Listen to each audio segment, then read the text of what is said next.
हमारे आत्मविश्वासी मुखर नए भारत के कहानीकार, हमारे डिजिटल कंटेंट क्रिएटर्स की प्रतिभा को सम्मान देने के लिए, नेशनल क्रिएटर्स अवार्ड का मंच प्रदान करने के लिए, इस विजन को सामने लाने के लिए माननीय प्रधानमंत्री जी का बहुत बहुत आभार। और आप सब डिजिटल कंटेंट क्रिएटर्स की ओर से माननीय प्रधानमंत्री जी का स्वागत करने के लिए मैं फेमस पॉडकास्टर राज शमानी को मंच पर आमंत्रित करती हूं।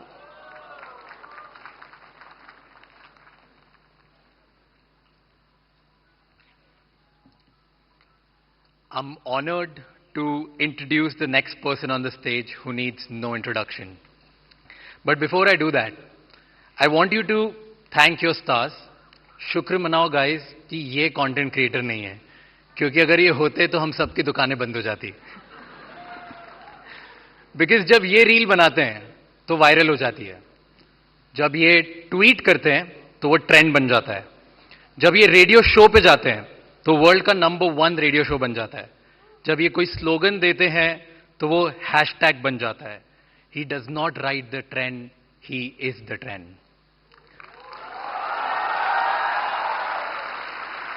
Ladies and gentleman, join your hands together for the influencer of the influencers, the OG, the GOAT, who is making the Indian dream possible for millions of Indians, the creator of New Bharat, Honorable PM Narendra Modi ji.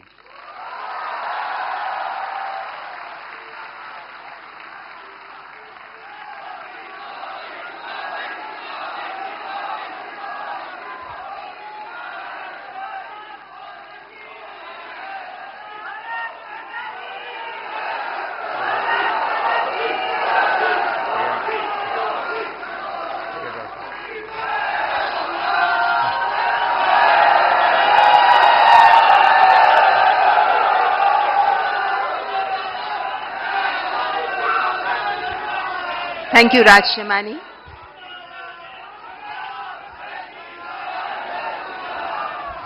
कार्यक्रम को आगे बढ़ाते हुए अब मैं इन पुरस्कारों के लिए 4 सदस्यीय जूरी में से 2 माननीय सदस्य हमारे बीच उपस्थित हैं। मैं मंच पर रूपाली गांगुली जी और प्रसून जोशी जी को आमंत्रित करती हूं, जो जूरी मेंबर्स हैं।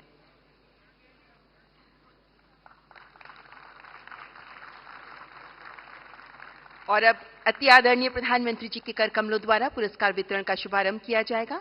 माननीय प्रधानमंत्री जी तथा माननीय मंत्री महोदय, आपसे अनुरोध करती हूं कृपया पुरस्कार वितरण का शुभारंभ करने के लिए मंच पर आगे आएं। The first category, the award for the new India champion, the award goes to Abhi and new.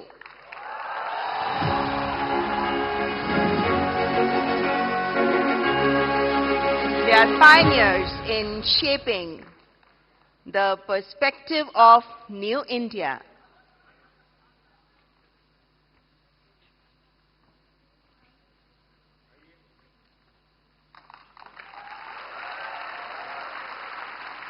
Through their insightful content and wide range of topics, they have raised awareness for New India.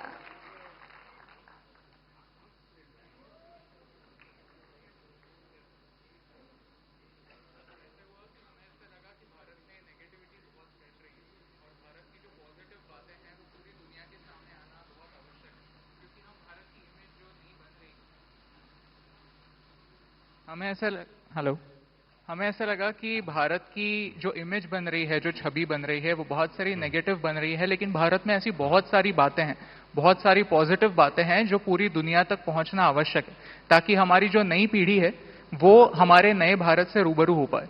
तो इसीलिए हमने सोचा कि क्यों ना हमें जो दिखता है वो पूरी दुनिया के सामने लाए। इसीलिए अभी और न्यू, आप दोनों से मैं पूछना चाहूंगा कि ये थोड़ा साहस का काम है। मैं भी पब्लिक मीटिंग में जाता हूं और जब आर्थिक विषय और आंकड़े बोलता हूं तो मैं देख रहा हूं कि लोगों को नींद आना शुरू हो जाती है। कुछ हल्की फुल्की बातें करते तो मजा। मीडिया वाले भी रिपोर्ट में सीरियस नेचर की बात करूंगा तो कभी नहीं करते, वो हंसी मजाक की कोई बात होगी तो बढ़िया रिपोर्ट करते हैं। आपको नहीं लगा कि आपका विषय इतना ड्राई है, कैसे लोग इंटरेस्ट लेंगे? नहीं, जैसे आप एनर्जी के साथ बात करते हैं, वैसे अगर हम भी एनर्जी के साथ, आपकी 1% एनर्जी से अगर हम बात कर पाए तो फिर हम उस मैसेज को थैंक यू दोस्त, बहुत शुभकामनाएं, बहुत सेवा करते रहिए। आपने फील्ड चैलेंजिंग चुना है, लेकिन देश के लिए बहुत जरूरी है। मेरी तरफ से बहुत बधाई। And the Best Storyteller Award. The award goes to Keetika Govindasamy, known as Kirti History. She educates about the real history with unique perspective, gaining popularity for her engaging approach to Indian history. ओहो बाबा, पैर नहीं छूए।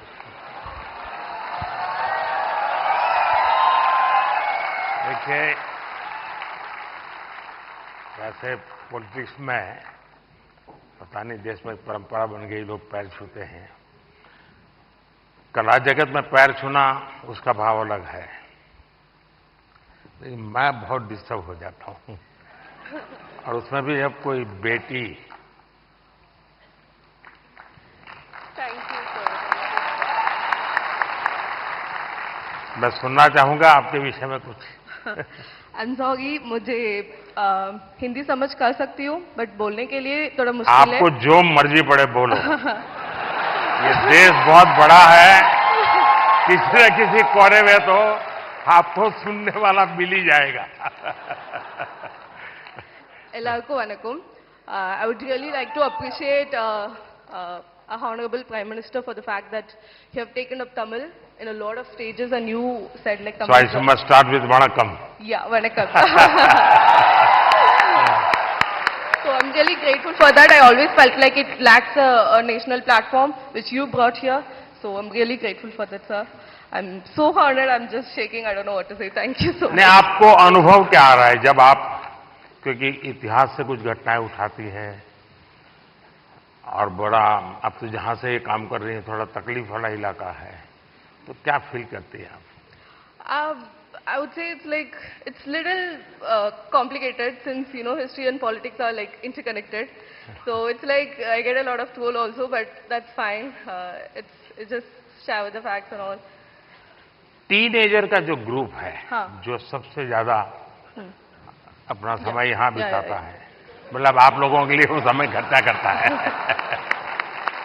उनको कौन सी चीजें ज्यादा appealing लगती है? They actually in my audience I have a lot of teenagers and they really watch things. इन सब के वो सारे खिलाड़ी टीनेजर्स ही है। That's true. So they really like things about the stories which talks the greatness of India. So that kind of stories they really like a lot. उनको अच्छा लगता है। Yeah. चलिए, People really feel proud of it. बहुत सेवा कर रहे हैं आप देश की। Thank you. Thank sir. You, Thank you so all the much. Best. So big applause for Keetika Govindasamy. And the next category is Disruptor of the Year Award. स्थापित मानदंडों को चैलेंज देकर नई राह बनाने वाले ये अवार्ड, जिसके विनर है Ranveer Allahbadia. We know him as Beer Bicep. He focuses on fitness, spirituality and lifestyle through his The Ranveer Show. बधाई हो। तो आज भी कुछ फिटनेस का मंत्र देंगे लोगों को? हैं? योगा करनी चाहिए, मेडिटेशन करनी चाहिए। तो फिर तो ये लोग कहेंगे कि मोदी जी की बात बता रहा है। तो फिर कहेंगे तुम बीजेपी वाले हो गए हो। नहीं सर, मोदी जी शायद यूथ की बातें कर रहे हैं, तो पूरा यूथ ही मेडिटेशन कर रहा है। आप बस वही बात फिर से कह रहा हूं मैं। कभी मैं आपको पूरी तरह तो फॉलो कभी किया नहीं है, क्यों सर? क्योंकि बहुत कठिन होता है जी। मुझे खुद को 50 साल छोटा करना पड़ेगा, तब जाकर के आपके साथ थोड़ा वेवलेंथ बैठेगा। मेरा वेवलेंथ नहीं, मैं विषय पूछना, क्या नींद के संबंध में आप कोई कार्यक्रम करते हैं? कभी कभी एलियंस येटीज के सपने आते हैं। नहीं, मैं इसलिए कह रहा हूं कि सचमुच में नींद की बहुत उपेक्षा हो रही है जी, जबकि पूरी दिनचर्या में पहला टाइम टेबल नींद तय करनी चाहिए। मैं बहुत उल्टा बता रहा हूं आज, क्योंकि मैं उसका भुक्तभोगी हूं। मैं नींद के संबंध में बहुत ही इनडिसिप्लिन हूं। मैं बहुत कम सोता हूं और मेरे सब लोग मुझे डांटते रहते हैं और कई सालों से मेरी बीमारी आ गई है, मैं बहुत कम सोता हूं। लेकिन मैं चाहता हूं लोग पूरी यानी सोते रहे ऐसा मैं नहीं चाहता हूं। मैं जगाना, लोगों को जगाना मेरा काम है। लेकिन नींद के संबंध में हम ज्यादा उतने जागृत नहीं है। कभी उस पर सोचिए ना। जी जी, योग निद्रा करनी चाहिए। योग निद्रा अलग है जी, वहां मत ले जाइए। देखिए, योग निद्रा वो विषय है जो नॉर्मली नींद से कठिनाइयां हैं, नहीं हो पाती, तो योग निद्रा कर लिया तो उनका 3-4 घंटा और निकल जाता है। आपके साथ पॉडकास्ट करने का मूड हो रहा है सर। अरे वाह। चलिए, मूड तो हरे के बहुत होते हैं भाई।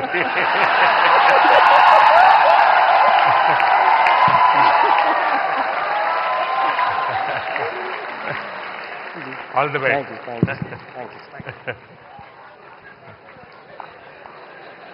और अगला पुरस्कार प्रकृति और पर्यावरण के प्रति समर्पित भाव से काम करने वाले ग्रीन चैंपियन अवार्ड, जिसके विनर हैं Pankti Pandey. As an ISRO scientist, Pankti amplifies the message of mission lifestyle for environment. बहुत बहुत बधाई। कुछ अपने कार्य के विषय में बताइए। સર હું અમદાવાદથી છું। स्वागत है। आप लोगों अहमदाबादियों की पहचान है क्या आप लोगों को? हम अहमदाबादी लोगों के लिए कहा जाता है, ये अहमदाबादी इसलिए बता रहा हूं, उनके लिए कहा जाता है, यानी कोई बुरा मत माने, क्योंकि आजकल ऐसा है कुछ भी बात बड़ा विवाद का विषय बन जाती है। लेकिन ये बचपन में जो सुनते थे वो मैं बता रहा हूं, मैं मानता नहीं हूं। एक बार रेलवे प्लेटफॉर्म पर ट्रेन आई, तो उसमें जो पैसेंजर था वो ऊपर के बर्थ पर था। तो उसने बाहर खिड़की में पूछा कि भाई कौन सा स्टेशन आया है? तो बाहर वाले ने कहा 4 आना दोगे तो बताऊंगा। तो उसने कहा मत बताओ, ये अहमदाबादी होगा। अच्छा बताइए।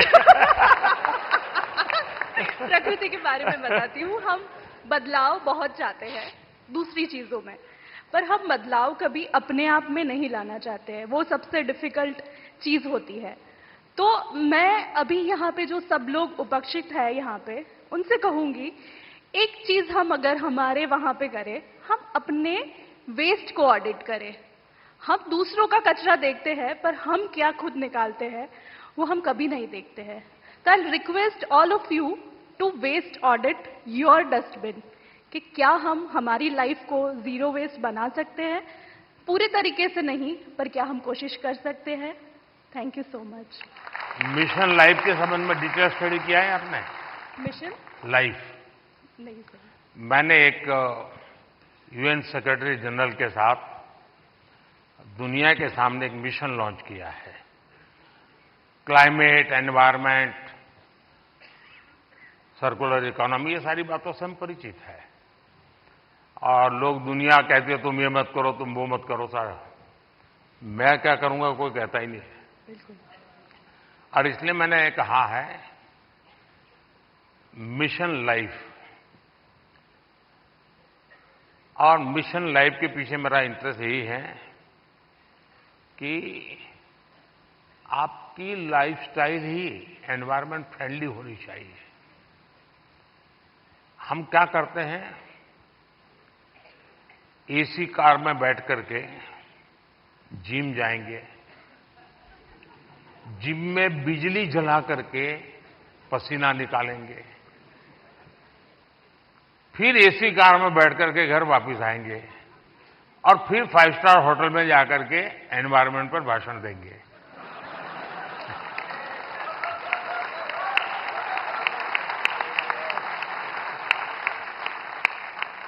ये ग्लोबल वार्मिंग की समस्या का समाधान का सबसे बड़ा उपाय हमारी लाइफस्टाइल है।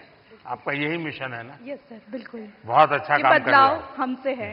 बिल्कुल। और अहमदाबादी है तो वेस्ट का बेस्ट कैसे बनाना, इसमें एक्सपर्टाइज होती है।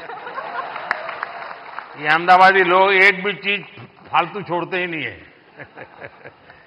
धन्यवाद जी। माइक दे दीजिए क्योंकि वो काम आएगा।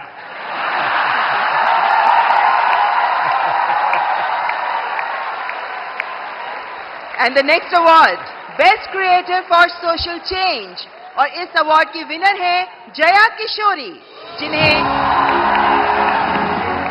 आधुनिक दौर की मीरा कहा जाता है। One of the youngest spiritual orators, she shares stories and teachings from Bhagavad Gita and Ramayana in insightful manner. बहुत बहुत बधाई आपको।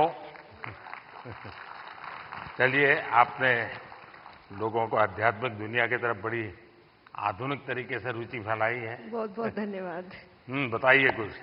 जी, मैं कथाकार हूँ, श्रीमद् भागवतम करती हूँ और गीता जी के ऊपर बातें करती हूँ, क्योंकि मेरा बचपन इन्हीं चीज़ों से गुजरा है और जो बदलाव मुझ में आया है, चाहे शांति, सुकून, खुशी, हर चीज़ को लेकर। और सबसे बड़ी बात, क्योंकि हमारी सोच है कि भगवान से जुड़ना तो बुढ़ापे का काम है, और मुझे लगता है सबसे गलत सोच है, क्योंकि सबसे ज़्यादा अध्यात्म की ज़रूरत युवाओं को है। और अगर मैं मटेरियलिस्टिक लाइफ के साथ साथ आध्यात्मिक जीवन जी सकती हूँ, तो मुझे लगता है हर युवा जी सकता है। लोगों को डर लगता है कि अध्यात्म मतलब झोला लेके चले जाना। हाँ जी। तो आप उसको रास्ता पर बताइए ऐसा ना। बिल्कुल नहीं है, क्योंकि सबसे बड़ा आध्यात्मिक ज्ञान है श्रीमद् भगवद गीता, और वो एक ऐसे व्यक्ति को सुनाई जा रही है, अर्जुन, जो आगे जाके राजा बनने वाले हैं, और राजा से ज्यादा ऐश्वर्य किसी के पास नहीं होता। और गीता में भगवान ने एक बार भी, श्री कृष्ण ने नहीं कहा कि राज्य छोड़ दो, बस कहा अपना धर्म पूरा करो जहां भी हो। बहुत बहुत धन्यवाद। And now the most impactful Agri Creator Award. This award goes to Lakshya Dabas. I invite his brother Mrinal Dabas to receive the award on his behalf. कृषि को लेकर इनोवेटिव टेक्निक से कैसे हम कृषि को समृद्ध कर सकते हैं, इसी पर काम करते रहे हैं लक्ष्य दबास। बधाई हो, आपका लक्ष्य सफल हो। बहुत बहुत शुक्रिया इस मंच से बुलाने के लिए पदंत साहब। मैं मृणाल डबास, हम जैविक किसान हैं। देश की जरूरत जरूर थी 1970s में कि एक ग्रीन रेवोल्यूशन आया गया, लेकिन उसके बाद देश बढ़ा और आज देश की जरूरत जैविक खेती की है, जिसमें कोई रसायन, कोई पेस्टिसाइड हमारे खाने में जो जहर हम डालते हैं वो ना डाला जाए। इसी संदर्भ में हमने 30,000 से ज्यादा किसानों को अपने खेत में बुला के, हम जटखोड़ खेत से बिलोंग करते हैं जो दिल्ली सोनीपत बॉर्डर पे है, बुला के कैसे जैविक खेती की जाती है, किस तरह कीटों से बचाया जाता है, उस संदर्भ में उनको सिखाया है। अगर हम सरसों का तेल निकालते हैं तो एक्सपेलर यूनिट नहीं, जो प्राचीन समय में कच्ची घानी का तेल हुआ करता था। अगर हम गाय पाल रहे हैं, जर्सी एचएफ नहीं, जो हमारी देसी गाय है, गिर है, सहवाल है, थारपारकर है, राठी है, क्यों उसको ही हमें ज्यादा सेवा करनी चाहिए? और उसके दूध में और उसका जो घी बनता है, क्या उसमें ज्यादा प्रोटीन कंटेंट होता है और हमारे शरीर के लिए क्यों वो ज्यादा जरूरी है? इसी संदर्भ में हमारा उद्देश्य रहता है। और देखिए, लक्ष्य आप स्वयं तो एक मिशन बोर्ड में इस काम को कर रहे हैं, लेकिन आज आपका यहां आने से इनको भी और देश को पता चलेगा कि ऐसे नौजवान, जबकि दुनिया कुछ अलग सोचती है, ये अलग सोच रहा है।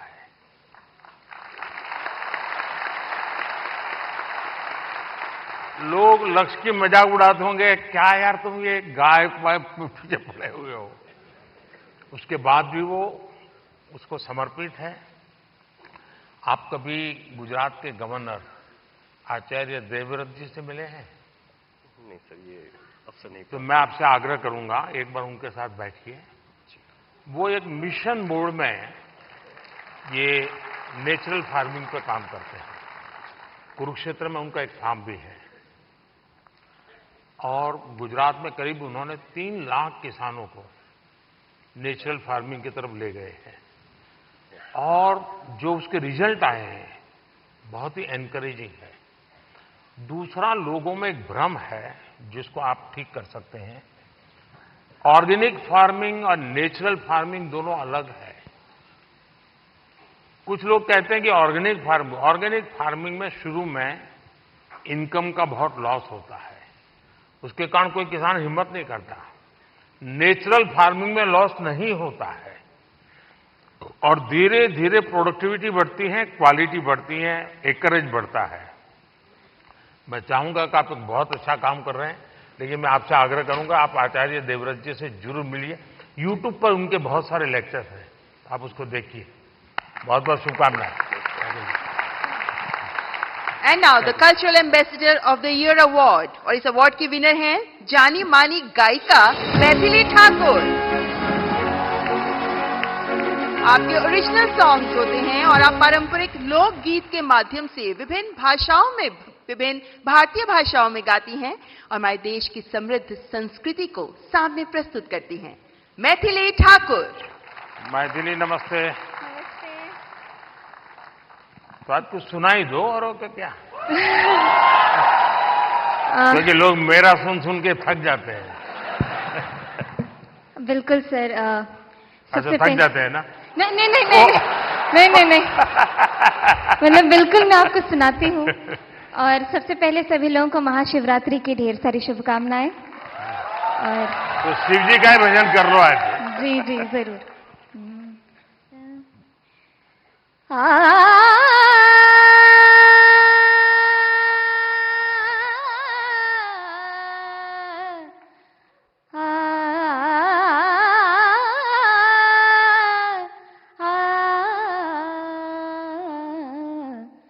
डिमिक डिमिक डमरू कर बाजे, प्रेम मगन नाचे भोला भोला।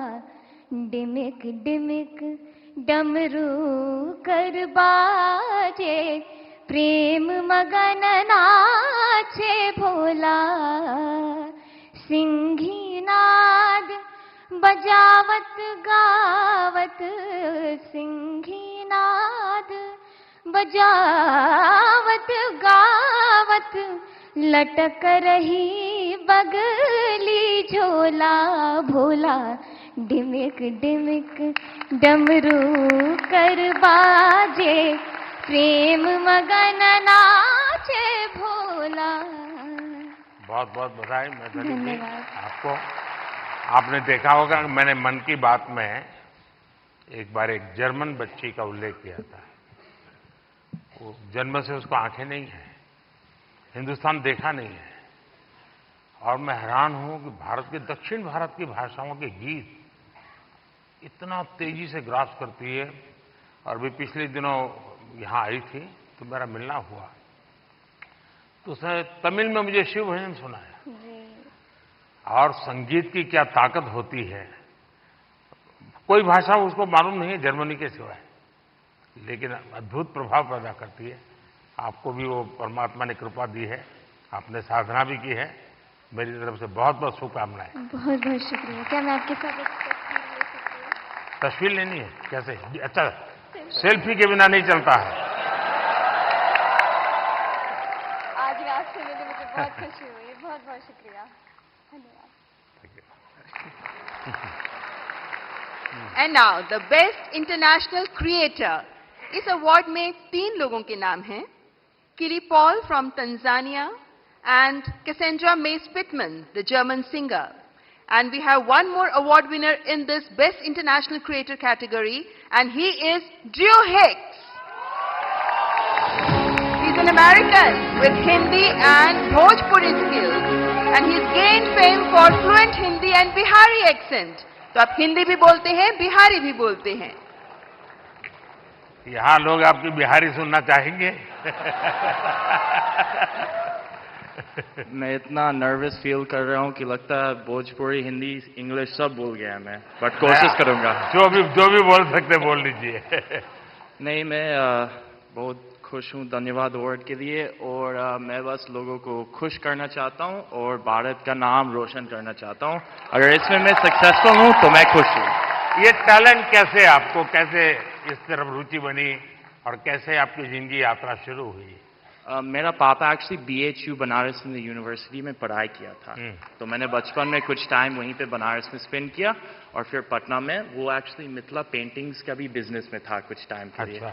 हाँ, तो फिर उसके बाद बचपन के बाद मैं वापस US गया, बट US में मन नहीं लगा, मेरे को लगा मुझको जल्दी घर वापस आना है, तो मैं आ गया। चलिए, आपको बहुत बहुत शुभकामना। आपका एक वाक्य भी इस देश के नौजवानों के लिए बहुत इंस्पायर करेगा। शुक्रिया, ऑल द बेस्ट। धन्यवाद।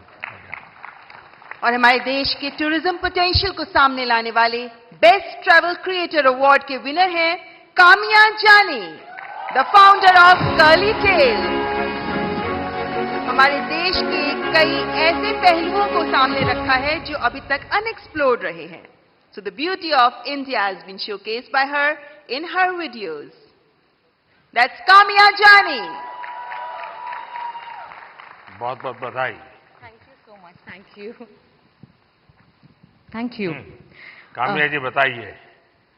मुझे घूमने का बहुत शौक है और मुझे लगता है कि जब हम ऑफिस से थके आ रहे आते हैं या वीक भर पूरा काम करते हैं, वीकेंड्स में हमें एंजॉय करना चाहिए। जो इतनी ब्यूटीफुल नेचुरल ब्यूटी हिंदुस्तान में है वो एंजॉय करनी चाहिए। और मुझे लगता है भारत सबसे ज्यादा खूबसूरत देश है और यही ऑब्जेक्टिव है कि ग्लोबल मैप पर भारत नंबर 1 पर हो बस। और फिलहाल कंफ्यूज्ड हूं, लक्षद्वीप जाऊं या द्वारका? द्वारका आपको काफी नीचे जाना पड़ेगा।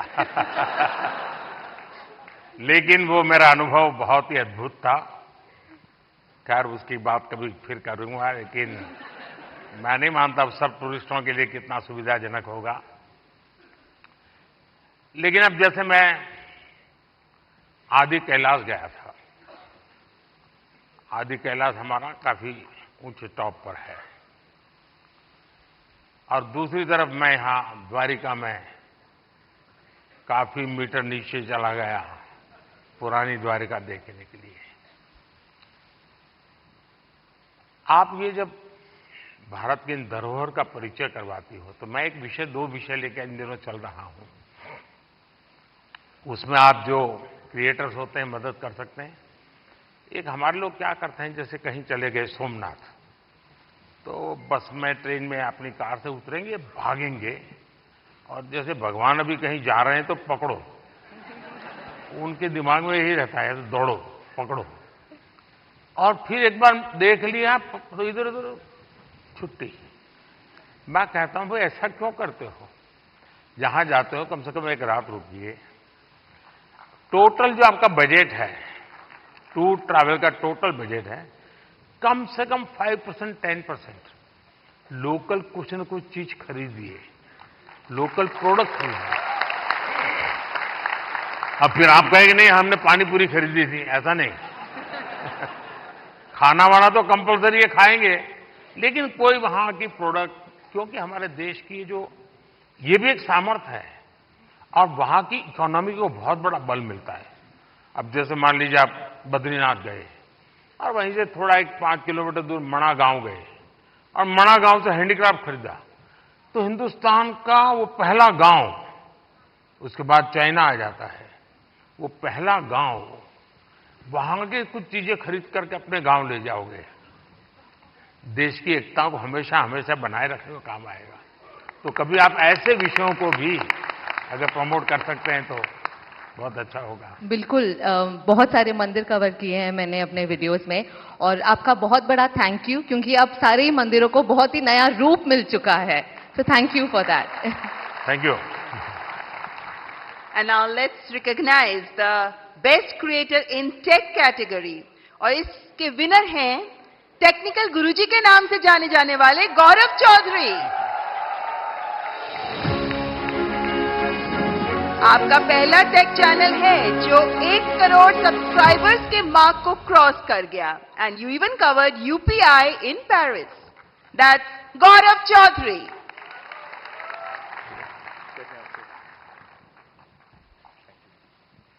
चलिए, अभी आज की दुनिया का इंसान है, कुछ बताएगा हमें। तो चलिए शुरू करते हैं। सर मैंने 2015 अक्टूबर में अपना चैनल शुरू किया था और उसका एक बहुत बड़ा कारण है डिजिटल इंडिया, जो जुलाई के महीने में शुरू हुआ था। उससे 1 साल पहले जब आपने make in India programme start किया तो हमने देखा कि कैसे टेक्नोलॉजी के फील्ड में स्पेशली इंडिया, जो हमेशा से हम जानते हैं कि हम सभी का जो टैलेंट है वो तो बहुत अच्छा है ही, लेकिन जैसे हमने देखा कि हमारे देश में जब मैन्युफैक्चरिंग स्टार्ट हुई, जो बाहर की कंपनियां भी इंडिया में आ रही हैं, तो उससे मुझे लगा कि क्यों ना मैं अगर अपना थोड़ा नॉलेज शेयर कर पाऊं, तो बस वही स्टार्ट किया है सर। आपने ध्यान में आया होगा, एक विषय को लेकर के मैं भारत काफी कुछ कर रहा है और दुनिया को भी मैं कहता रहता हूं। सभी दुनिया के बड़े बड़े नेताओं से इस विषय में मेरी जरूर चर्चा होती है और भारत का जो डिजिटल इंडिया का सक्सेस है, ये तो गौरव बराबर अच्छे तरह जानते हैं क्योंकि उसी फील्ड में काम करते हैं। लेकिन मेरा एक आग्रह रहता है कि उज्जवल भविष्य के लिए हमें टेक्नोलॉजी को डेमोक्रेटाइज करना चाहिए। हमारा यूपीआई ये इसका बहुत बड़ा सिंबल है। ये कुछ लोगों की बपोती नहीं है, ये सबकी मालिकी है और दुनिया तभी आगे बढ़ेगी।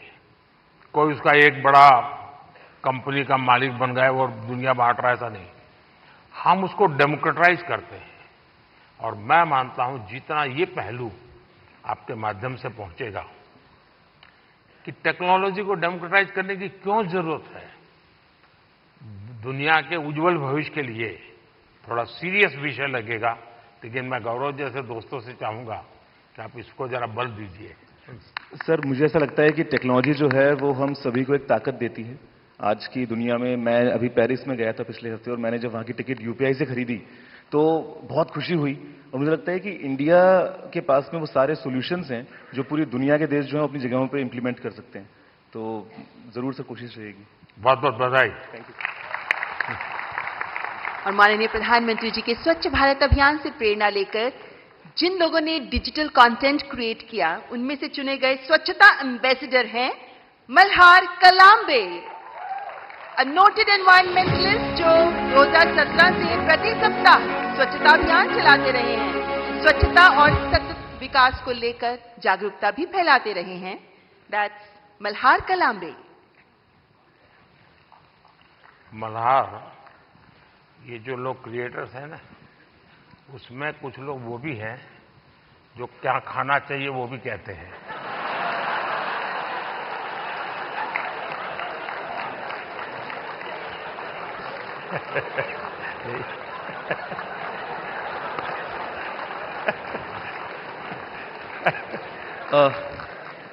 इस पुरस्कार के लिए शुक्रिया। मैं बेसिकली एनवायरमेंटलिस्ट हूँ। हम पिछले 6.5 साल से मुंबई में स्वच्छता मुहिम चला रहे हैं, आप ही से प्रेरणा लेके। पिछले 6.5 सालों में हम लोगों ने 500 से ज़्यादा क्लीनअप ड्राइव्स ऑर्गेनाइज की है, 80 लाख किलो से ज़्यादा कचरा मुंबई से साफ किया है। बट इतने सालों में मैंने एक चीज़ देखी है कि लोगों को कचरा उठाने में शर्म आती है, लज्जा लगती है।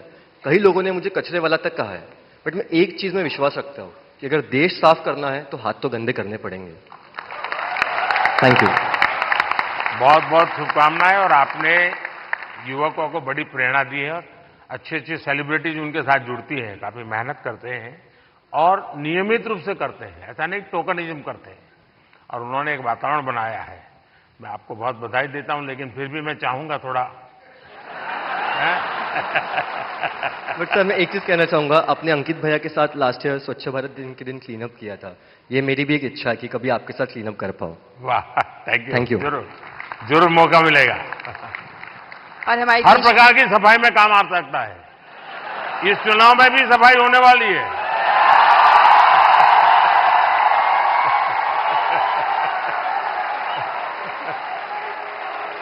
और हमारे देश की समृद्ध फैशन परंपराओं को आगे बढ़ाने के लिए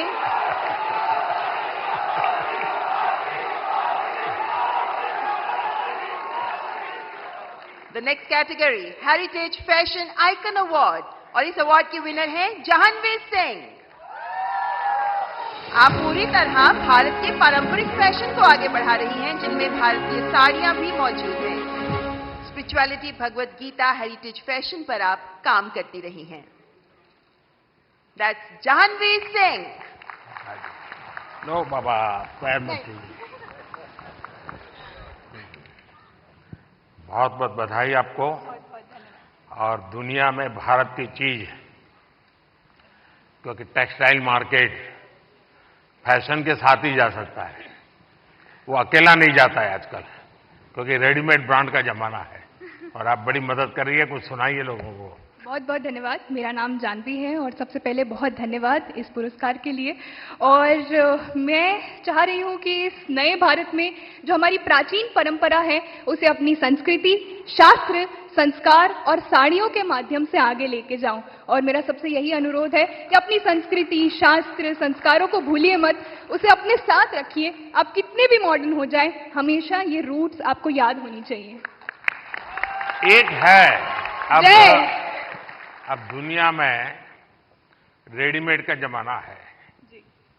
और मैं मानता हूं कि हमने इस प्रकार किसी को अगर गाइड कर सकते, आप जैसे लोग गाइड कर सकते, जैसे अब साफा कोई मानता नहीं, रेडीमेड आता है पहन लेता है, फोटो वोटो निकल जाती है। धोती मानता नहीं कोई, रेडीमेड आता है पहन लेता है। भारतीय जो वेश है उसमें भी साड़ी कठिन काम है पहनना। अगर उस आ रहा है थोड़ा बहुत, लेकिन मैं समझता हूं वो जितना ज्यादा प्रमोट होगा, दुनिया में बहुत बड़ा मार्केट बनने वाला है। तो उस दिशा में कैसे आप लोगों को इंस्पायर कर सकती है? मुझे लगता है हमारे देश में बहुत अलग अलग प्रकार के टेक्सटाइल्स हैं और उसको अपने वीडियोस से मैं प्रमोट करती हूँ। उसका पहनावा कैसा है, उसकी बुनाई कैसे की जाती है, टेक्सटाइल कैसा है, तो उसको आगे ले जाने का प्रयास है वीडियोस के माध्यम से, ताकि लोगों को पता चले कि हमारे भारत में इतने अलग अलग टेक्सटाइल्स और इतने सुंदर प्रिंट्स, वेराइटीज हैं जो हमें देश के सामने लानी चाहिए। और भारत एक सबसे सुंदर देश है और उसकी विरासत, उसकी परंपरा, संस्कार, संस्कृति, हर एक चीज बहुत सुंदर है। तो मेरा यही प्रयास है कि मैं उसको आगे लेके जाऊं। देखिए, भारत फैशन की दुनिया में लीडर रहा है। बहुत लोग हैरान हो जाएंगे अगर आज लोगों को लगता है मिनी स्कर्ट ये आधुनिकता की निशानी है, या पर्स ऐसे लटकाती बहनें। आप अगर कोणार्क जाएंगे, सैकड़ों साल पुराने मंदिर का जो मूर्तियां बनी हैं, उसमें आपको एक मूर्ति वो भी दिखेगी जिसमें मिनी स्कर्ट पहना है बेटी ने और हाथ में पर्स है, ऐसे लटक रही है। यानी सैकड़ों साल पहले फैशन का वो नॉलेज यहां पर पत्थर तराशने वाले को भी था। यानी भारत की इन विविधताओं को हम दुनिया में ले जा सकते हैं। बहुत बहुत बधाई आपको। बहुत बहुत धन्यवाद। और बेस्ट क्रिएटिव क्रिएटर फीमेल की श्रेणी में पुरस्कार प्राप्त कर रही हैं श्रद्धा, जिन्हें मशहूर है अय्यो श्रद्धा के नाम से। आप अलग अलग भाषाओं में कॉमेडी प्रस्तुत करती हैं, हास्य कलाकार। दैट्स श्रद्धा। अय्यो श्रद्धा से मेरा दोबारा मिलने का मौका मिला है। बहुत बहुत बधाई। बहुत बहुत धन्यवाद। बहुत बहुत धन्यवाद। बहुत धन्यवाद इस पुरस्कार के लिए। और ये पुरस्कार ये एक्नॉलेज करता है कि जो लोग घर में एक स्मार्टफोन के जरिए कंटेंट बनाते हैं, वो भी एक स्किल है। ये एक्नॉलेज करता है ये पुरस्कार। इसका बहुत बहुत बहुत धन्यवाद।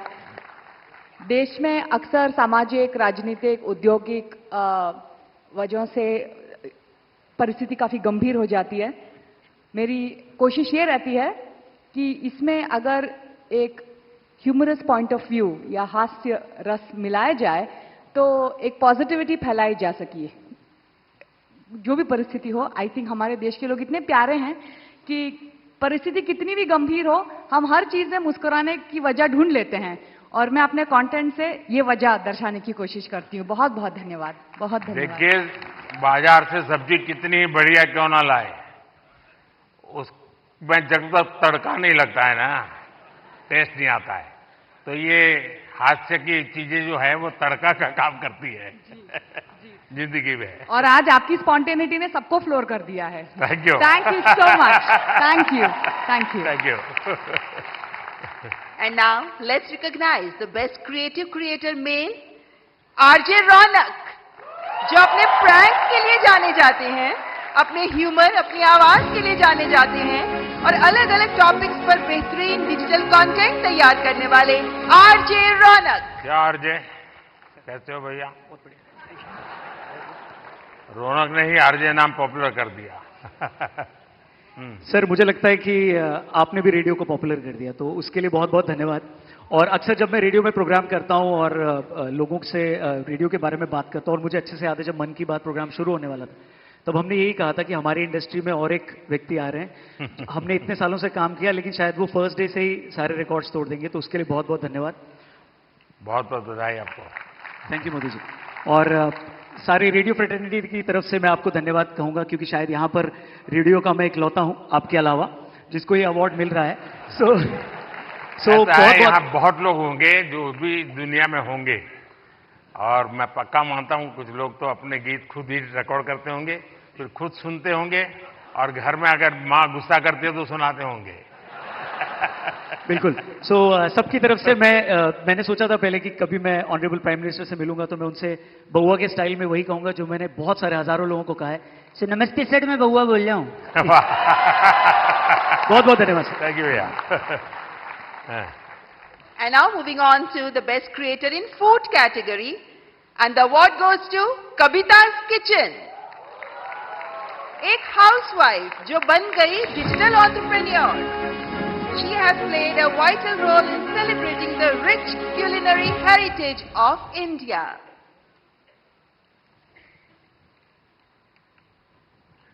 कविता जी, बहुत बहुत बधाई आपको।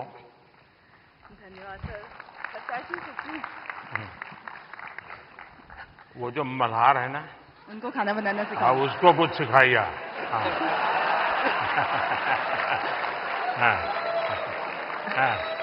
सर, धन्यवाद इस पुरस्कार के लिए। और मैं खाना बनाना सिखाती हूँ लोगों को, और मैं चाहती हूँ कि घर के मतलब जो फैमिली मेंबर है वो घर के हर मेंबर को खाना बनाना सिखाए, क्योंकि कोविड के टाइम पे हमें पता चल गया कि खाना बनाना कितना जरूरी है सीखना। तो पढ़ाई के साथ साथ इसको भी हम अपनी लाइफ स्किल में ऐड करें तो ज़्यादा अच्छा होगा। और साथ में मैं चाहती हूँ कि जैसे स्कूल वगैरह में हम बच्चों को बाकी चीज़ें पढ़ाते हैं, तो उसके साथ अगर हम एग्रीकल्चर भी सिखाएं तो बच्चों को ये पता चलेगा कि एक अनाज उगाने में कितना मेहनत होता है, तो शायद उसकी वजह से फूड वेस्टेज कम होगा। और खाना बनाने में कितनी मेहनत होती है, तो उसकी वजह से भी वेस्टेज को हम रोक सकते हैं। तो ये मेरी सोच है, मैं चाहती हूँ कि ऐसा अगर हो तो फ्यूचर में अच्छा होगा।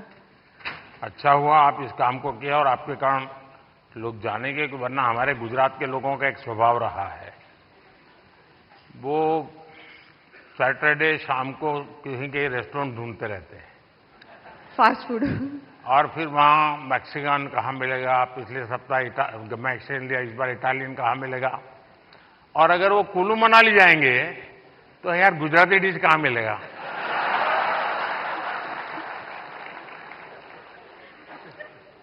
खैर, लेकिन आपने देखा होगा कि हमने 2023 को इंटरनेशनल मिलेट ईयर के रूप में दुनिया में पॉपुलर किया। हमारे यहाँ परंपरागत रूप से मिलेट खाया जाता था, लेकिन आज हमारे डाइनिंग टेबल पर से वो खो चुका था, फिर से आ रहा है।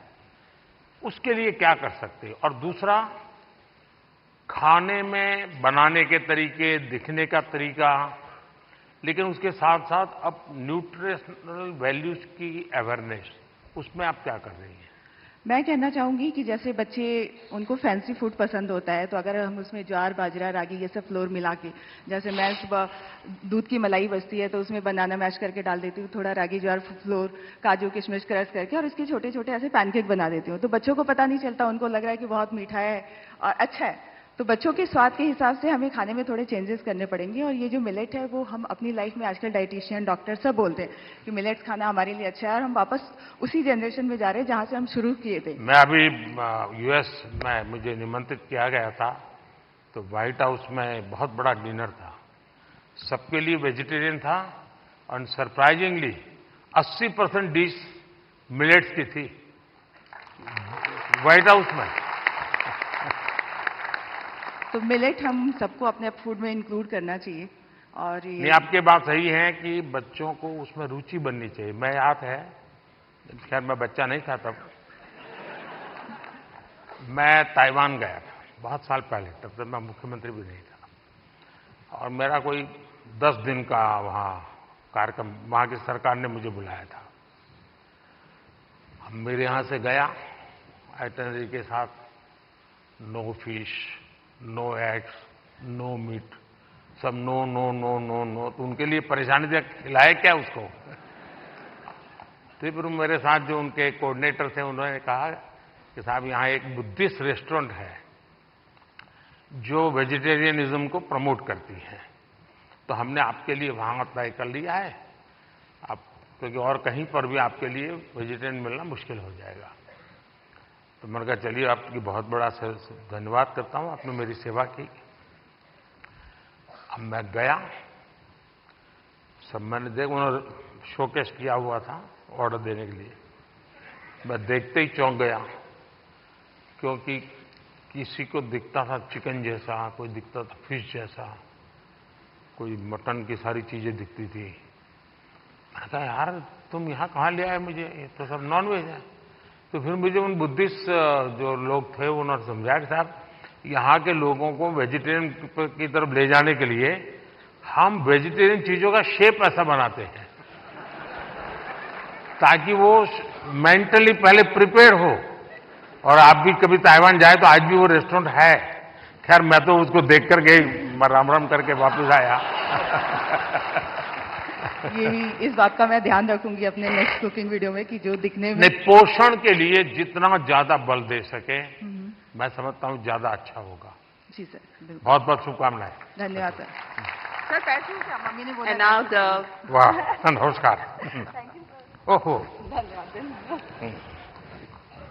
And now the best creator in the education category, और क्या, इस रूपाली? पुरस्कार के इस पुरस्कार के विजेता हैं टेक प्लस गैजेट्स के लिए जाने जाने वाले Naman Deshmukh. Naman technology, gadgets, finance, social media, marketing जैसे विषयों को कवर करते हैं, सामान्य भाषा में तकनीकी विषयों पर शिक्षित करते हैं। आपको नमन। बताइए नमन। पहली बात तो प्रधानमंत्री जी थैंक यू सो मच इस पुरस्कार के लिए। मैं एक्चुअली टेक रिलेटेड या फिर जो भी अवेयरनेस होती है उस रिलेटेड वीडियोस बनाता हूँ, लोगों को अवेयर करता हूँ। जिस तरीके से इंडिया में टेक्नोलॉजी या फिर बाकी की चीज़ें बढ़ रही हैं उस तरीके से बहुत सारे स्कैम्स भी बढ़ते जा रहे हैं, जहाँ पे कई सारे ऐसे भी लोग हैं जो शायद अपना बैंक अकाउंट तक खाली करवा देते हैं कुछ स्कैम्स के कारण। तो उस टाइप की वीडियोस रहती है मेरी। प्लस इतनी सारी गवर्नमेंट की स्कीम्स होती हैं जो लोगों तक नहीं पहुंच पाती है, तो उसकी अवेयरनेस वगैरह पे हम लोग जो है वीडियो बनाते हैं।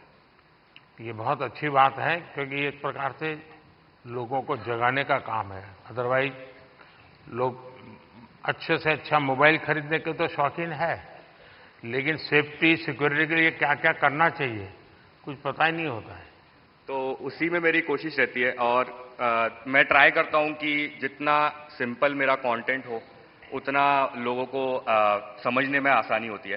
तो मेरा जो हमारा एक रीज़न है टेक में आने में या फिर एजुकेशन में कि एजुकेट तो करना है लेकिन बहुत सिंपल और फन तरीके से लोगों को चीज़ें बतानी है, और शायद उस चीज़ में हम लोग आगे बढ़ते जा रहे हैं।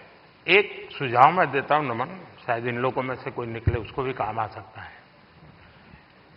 भारत सरकार की तरफ से अटल टिंकरिंग लैब्स बहुत बड़ी मात्रा में स्कूलों में चलती है। भारत सरकार पैसे भी देते हैं और छोटे छोटे बच्चों के लिए है, वो 5वीं 6वीं 7वीं कक्षा की, और टेक्नोलॉजी के लिए ही है। उनका साइंटिफिक टेम्पर तैयार करने के लिए।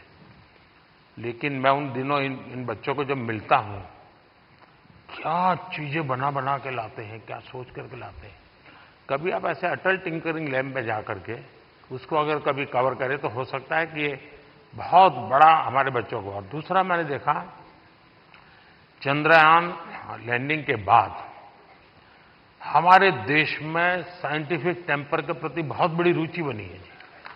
बच्चों को लगने लगा है कि हमने साइंस मैथ की दुनिया में जाना चाहिए, और ये आप लोग जो क्रिएट करते हैं चीजें, हमारे बच्चों को साइंटिफिक दुनिया में जाने के लिए प्रेरित करने वाली जितनी चीजें करेंगे बहुत बड़ी सेवा होगी।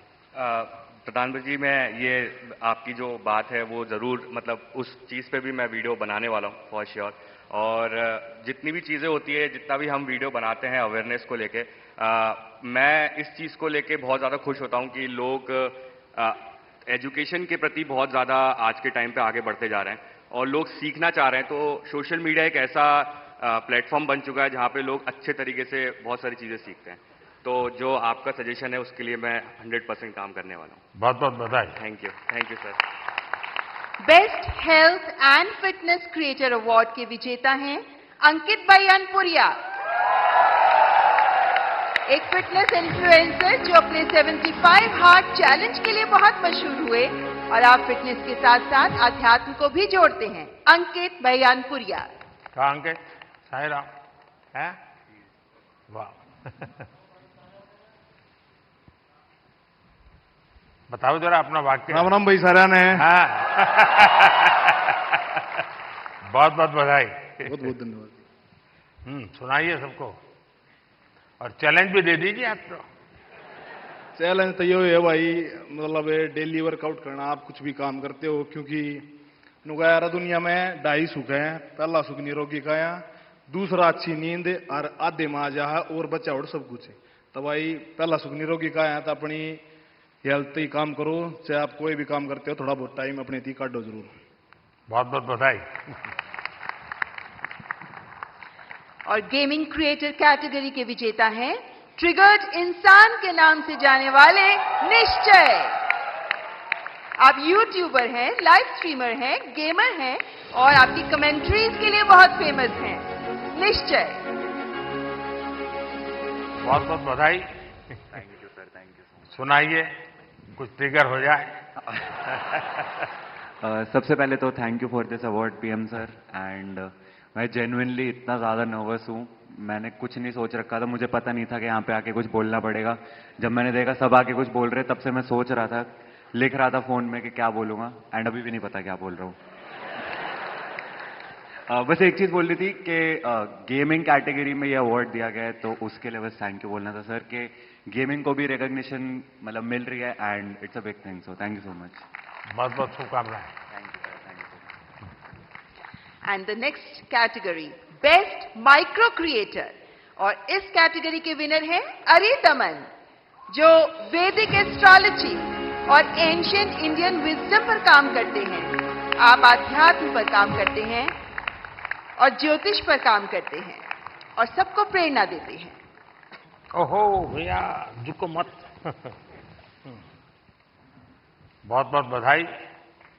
तो आज क्या कार्यक्रम है? आज का बस यही कार्यक्रम है। नहीं, इसलिए ये सारे लाइन लगा के खड़े रह जाएंगे, क्योंकि ज्योतिष ऐसी चीज है, कोई भी हाथ दिखाता है। मैं अपना बचपन का एक अनुभव बता दूं। मैं ट्रैवलिंग करता था बहुत, और कभी आरक्षण रिजर्वेशन तो कोई सोचना ही नहीं था। भीड़ बहुत होती थी अनरिजर्व डिब्बे में। तो मैं क्या करता था, देखता था कि यहां थोड़ा मौका है, तो मैं किसी का हाथ पकड़ के शुरू करता देखना। तुरंत लोग मेरे लिए सीट की व्यवस्था करते थे।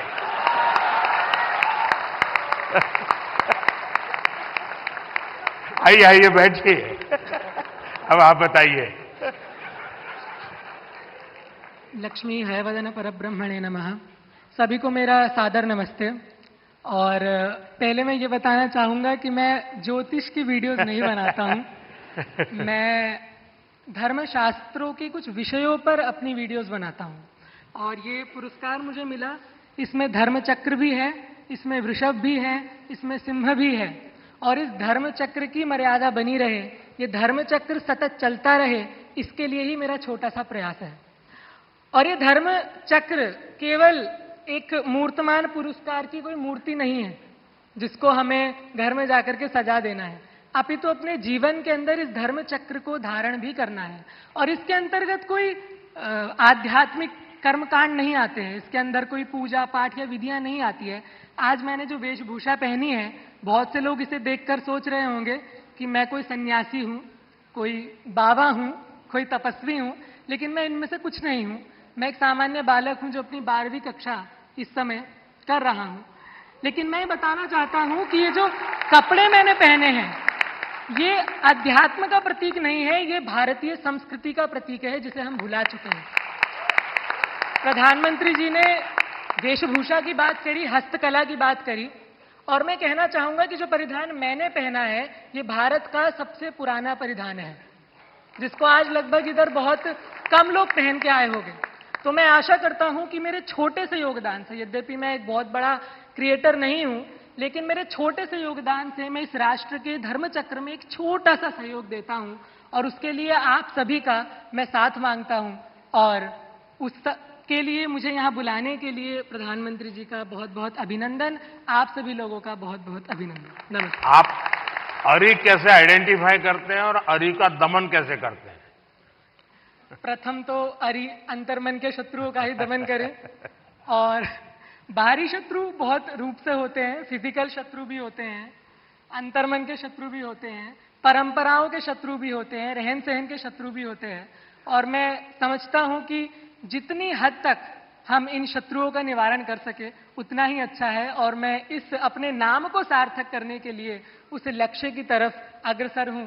और माननीय प्रधानमंत्री जी के आशीर्वाद से, आप सभी के आशीर्वाद से मैं इस पर आगे बढ़ता रहूं, ऐसी मेरी आशा है। बहुत बहुत शुभकामनाएं। And now the best nano creator award, और इस अवार्ड के विजेता हैं देवभूमि उत्तराखंड के चमोली जिले के पीयूष पुरोहित। पीयूष जो स्थानों की, लोगों के और उन क्षेत्रीय त्योहारों के बारे में बताते हैं जिनके बारे में लोगों को बहुत कम पता होता है।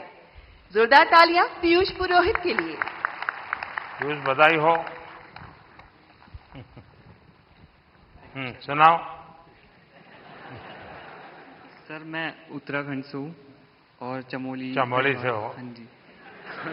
तो सर, मैं अपने जो उत्तराखंड की पुरानी परंपरा होती है उनको प्रमोट करने की कोशिश करता हूँ, और मतलब अलग तरीके से थोड़ी VFX वगैरह, एडिटिंग वगैरह से उसे थोड़ा और एंटरटेन करने की कोशिश करता हूँ। जैसे कि उसमें थोड़ा VFX यूज कर लिया, जैसे वीडियोस में VFX होते हैं, विजुअल आर्ट्स। मैंने मन की बात में एक बार लोगों को अपील किया था किसी और राज्य के गीत को गाइए, और चमोली का जो गीत है एक, वो केरल की बच्चियों ने स्कूल में गाया था, बहुत पॉपुलर हो गया था। शायद आपने वायरल देखा होगा उसको। चमोली का वो गीत बड़ा फेमस है, लोगों के स्वागत के लिए गाया जाता है। बहुत बहुत बधाई हो आपको। हाँ, कहिए। कोई बात नहीं, सब फर्स्ट टाइम वाले ही हैं।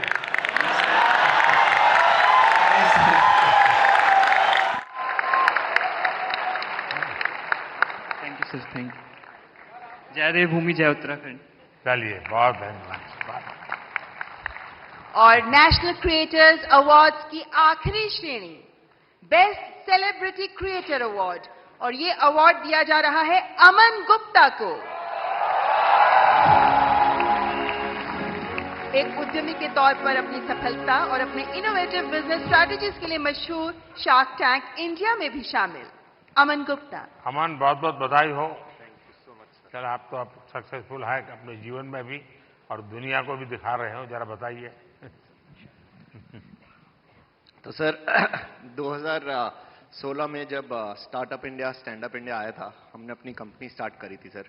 बोट तो जब हमने स्टार्ट करी थी तो लोग बोलते थे कि ये क्या कर लेंगे, ऐसा छोटा सा ब्रांड है, कुछ नहीं कर पाएंगे। और आज सर 2024, 7 साल बाद sir, we are world's second largest sir, विश्व second largest audio brand sir. 2021 में सर कोविड आया सर, हमारा सारा सामान इंडिया के बाहर बनता था सर। 2021 में आपने मेक इन इंडिया स्टार्ट किया सर, यहाँ पहन के घूमते हैं सर प्राउडली हम। और सर आज की time sir 70% of our products are now made in India sir. तो सर अभी अगला हमारा बस यही विजन है सर कि इंडिया से कोई ब्रांड, अच्छा ब्रांड इंडिया से बाहर जाए। और जैसे यहाँ पे जब कोई फिरंगी प्रोडक्ट आता है और लाइन लगती है, हम चाहते हैं फिरंगी भी हमारा प्रोडक्ट लाइन लगा के खरीदे सर। बहुत बहुत बधाई। बहुत बहुत बधाई। Thank you sir. Thank you. बहुत बहुत आभार माननीय प्रधानमंत्री जी, ये पुरस्कार प्रदान करने के लिए आपका बहुत बहुत शुक्रिया। मैं दोनों जजेज और भी 2 लोग थे, लेकिन शायद वो बाहर है। मैं जजेज का बहुत धन्यवाद करता हूँ, इतने शानदार लोगों को परिचय करवा दिया आपने। बहुत बहुत बधाई आपको। रूपाली गांगुली जी और प्रसून जोशी जी, आपसे अनुरोध, कृपया आप अपना स्थान ग्रहण करें। आपका बहुत बहुत आभार। ओह बाबा, पैर नहीं बाबा। माननीय प्रधानमंत्री जी के प्रेरणादायक शब्द हमें लगातार हमारा मार्गदर्शन करते रहे हैं और आज के इस अवसर पर हमने माननीय प्रधानमंत्री जी के बहुत से शब्दों को सुना, लेकिन माननीय प्रधानमंत्री जी को सुनने के लिए हम सभी अत्यंत उल्लासित रहते हैं, उत्साहित रहते हैं और इसीलिए अब मैं पुनः माननीय प्रधानमंत्री जी से सविनय निवेदन करती हूं, माननीय प्रधानमंत्री जी कृपया अपने शब्दों द्वारा हमारा मार्गदर्शन करें।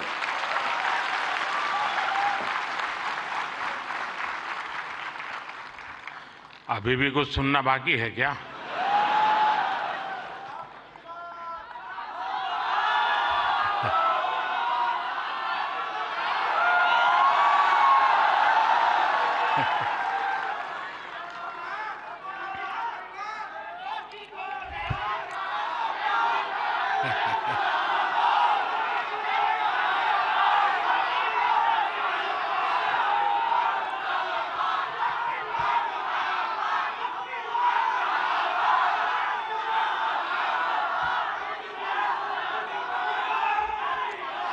कैसे हैं आप सब लोग?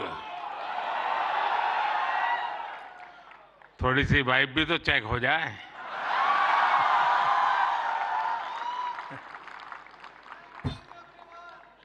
इस कार्यक्रम में उपस्थित मंत्रिपरिषद के मेरे साथी अश्विनी वैष्णव जी, जूरी मेंबर्स भाई प्रसून जोशी जी, रूपाली गांगुली जी, देश के कोने कोने से यहां उपस्थित सभी कंटेंट क्रिएटर्स, देश के कोने कोने में इस आयोजन को देख रहे मेरे सभी युवा साथी और सभी अन्य महानुभाव, आप सबका स्वागत है, आप सबका अभिनंदन है। और आप वो लोग हैं जिन्होंने अपनी जगह बनाई है और इसलिए आज उस जगह पे आप हैं, भारत मंडपम।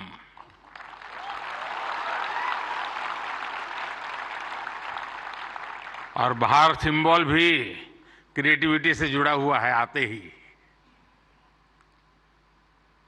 और यही जगह है जहां G20 से सभी मुखिया यहां इकट्ठे हुए थे और आगे की दुनिया कैसे क्रिएट करनी इसकी चर्चा कर रहे थे। और आज आप लोग हैं जो भारत का भविष्य कैसे क्रिएट करना उसकी चर्चा करने के लिए आए हैं।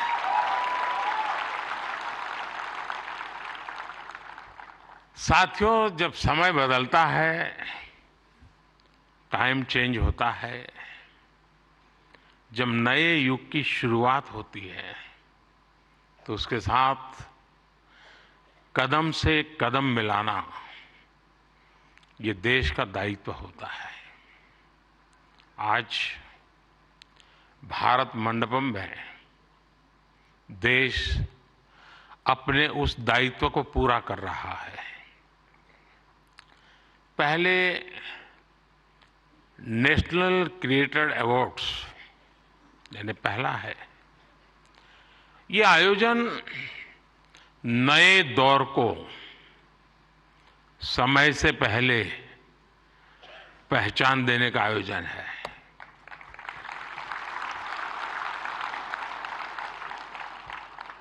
और कुछ लोग मुझे कभी-कभी पूछते हैं कि आपकी सफलता का रहस्य क्या है, ऐसा मुझे पूछते हैं। मैं हर एक को जवाब नहीं देता हूं।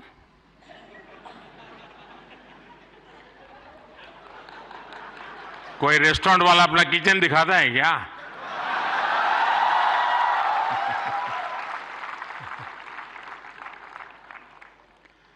लेकिन आपको मैं बता देता हूं, ईश्वर कृपा है, मैं समय से पहले समय को भांप सकता हूं और इसलिए ये पहला ऐसा अवार्ड है जो शायद आने वाले दिनों में बहुत प्रमुख स्थान लेने वाला है।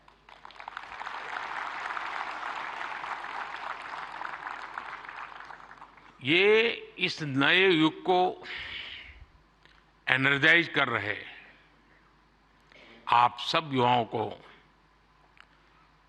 सम्मान देना, क्रिएटिविटी को सम्मान देना और समाज की रोजमर्रा की जिंदगी के प्रति जो संवेदनशीलता है उसको सम्मान करने का अवसर है। भविष्य में ये अवार्ड कंटेंट क्रिएटर्स के लिए बहुत बड़ा मोटिवेशन बनेगा, उनके काम को एक बहुत बड़ी पहचान मिलने वाली है। आज जिन्हें नेशनल क्रिएटर्स अवार्ड मिले हैं, मैं उन विजेताओं को तो बधाई देता ही देता हूं, पर जिन्होंने इसमें बढ़ चढ़ करके हिस्सा लिया, क्योंकि बहुत कम समय मिला था, हम ज्यादा इस चीज को पॉपुलर भी नहीं कर पाए थे और मैं नहीं चाहता था कि मैं इसमें और समय गंवाऊं, लेकिन जल्दी जल्दी में भी, इतने कम समय में भी 1.5-2 लाख क्रिएटिव माइंड्स इसके साथ जुड़ जाए, ये मेरे देश की भी एक पहचान बना देता है।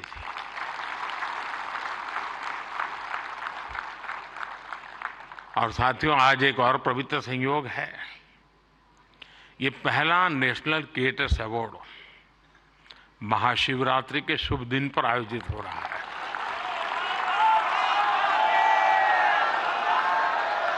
और मेरे काशी में तो शिव जी के बिना कुछ नहीं चलता है। महादेव, भगवान शिव भाषा, कला और क्रिएटिविटी के जनक माने गए हैं। हमारे शिव नटराज है, शिव के डमरू से माहेश्वर सूत्र प्रकट हुए हैं। शिव का तांडव लय और सृजन की नींव रखता है इतिहास, और इसलिए यहां जो क्रिएटर्स हैं उनके लिए नए सब्जेक्ट मिल जाएंगे। महाशिवरात्रि के दिन ये आयोजन अपने आप में बहुत बड़ा सुखद संयोग है और मैं आपको भी और देशवासियों को भी महाशिवरात्रि की बहुत बहुत शुभकामनाएं देता हूं। फ्रेंड्स, आज इंटरनेशनल वुमेन्स डे भी है, लेकिन मैं देख रहा हूं पहली बार पुरुष ताली बजा रहे हैं, वरना उनको लगता है हमारा तो कोई डे आता नहीं। आज जो अवार्ड मिले हैं उनमें भी बहुत सारी बेटियां मैदान मार गई हैं, मैं उनको भी बधाई देता हूं। और भी मैं देख रहा हूं क्रिएटिव वर्ल्ड में हमारे देश की बेटियां बहुत बड़ी मात्रा में सबको देख रहा हूं, मुझे बहुत गर्व हो रहा है आप लोगों को देख करके। मैं देश की सभी महिलाओं को, बहनों को, बेटियों को इंटरनेशनल वुमेन्स डे की बहुत बहुत बधाई देता हूं। और आज ही मैं अभी, आप तो यहां बैठे हैं, मैं गैस सिलेंडर का 100 रुपया कम करके आया हूं।